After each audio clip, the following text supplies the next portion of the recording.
મારો બેકગ્રાઉન્ડની વાત કરું તો હું દિશા પટેલ છું, યુએસએ ઓરેગનથી છું. અને મેં આ મારો ઓનલાઈન બિઝનેસ સ્ટાર્ટ કર્યો છે કારણ કે મને કંઈક સાઈડમાં જોઈતું હતી એઝ અ સાઈડ હટસલ and side saving.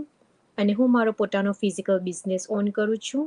I run that plus still મારી પાસે ટાઈમ હોય છે. સો મેં એવું વિચાર્યું કે ટાઈમ બીજે વેસ્ટ કરું એની કરતાં આ જે ઓપોર્ચ્યુનિટી મળી રહી છે ઘરે બેસીને કામ કરવાની, work from home, work from anywhere, તો like and still I can do this online business with my physical business. તો એટલા માટે મેં ચૂઝ કર્યું કે હું પણ આ કરી શકું. આટલા બધા લોકો કરી શકતા છે તો એક ટ્રાય તો આપવી જ પડે ને લાઈફમાં. આપણે કંઈક પણ નવું કરવા આપણે ઈચ્છીએ છીએ, કંઈક નવું કરવું હોય. પ્લસ બિઝનેસ કરીએ તો છે પણ એમાં તમને મળે પણ છે ને, you can earn from home. આવી ઓપોર્ચ્યુનિટી તો આપને ક્યાંય મળે ઘરેથી અર્ન કરવાની, રાઈટ?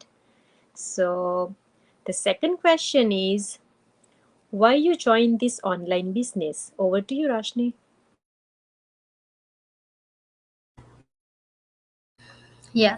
તો મેં આ બિઝનેસ જોઈન કરવાનું કારણ મારું એક સિમ્પલ રીઝન હતું કે ફ્રીડમ. મારે મારી લાઈફમાં ફ્રીડમ જોઈતી હતી. મારે ખાલી 9 to 5ની જોબ નથી જોઈતી. અને બીજું એક મારું રીઝન હતું કે મને લાઈક બધાના ડ્રીમ તો હોય જ છે કે ટ્રાવેલિંગ કરવાનું બધાને ગમતું હોય, ફેમિલીને ટાઈમ આપવાનું ગમતો હોય. બીજું એક રીઝન એ હતું કે અત્યારે તો હું સિંગલ પેરેન્ટ છું. I don't have a kids right now. પણ જ્યારે કિડ્સ મારા હશે ત્યારે મને એવું જોઈતું હતું કે ત્યારે મને મારો ટાઈમ મળી રહે, કે હું જોબ ના કરું, મારી પાર્ટ ટાઈમ પણ જોબ કરું, અથવા તો આ બિઝનેસ મને એટલો સારો એ થઈ જાય, ગ્રો થઈ જાય મારો, કે હું જોબ ના કરું ઇવન તો પણ ચાલે. અને એ મારો ગોલ પણ છે કે હું અર્લી 30sમાં રિટાયર થઈ જાઉં, because I don't want to work. So એવું નથી કે કામ કરવાનું ગમતું નથી, પણ મને મારું ટાઈમિંગ મારી અનુકૂળ વાપરવાનું મને જોઈએ છે કે ઘરના ફેમિલી માટે હું ટાઈમ આપી શકું.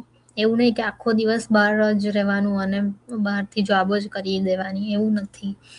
તો એ મારું મેઇન રીઝન હતું કે આ બિઝનેસ જોઈન કરવાનું. અને પછી આ બિઝનેસ જોઈન કર્યું પછી તો મને લાઈક એવું થાય છે કે આઈ નો કે મેં જોઈન કરી દીધો આ બિઝનેસ. અને મેં 8 મંથ વેઇટ કર્યો હતો ખાલી વિચારવામાં, કેમ કે બધા બહુ રીઝન હતા કે આ બિઝનેસ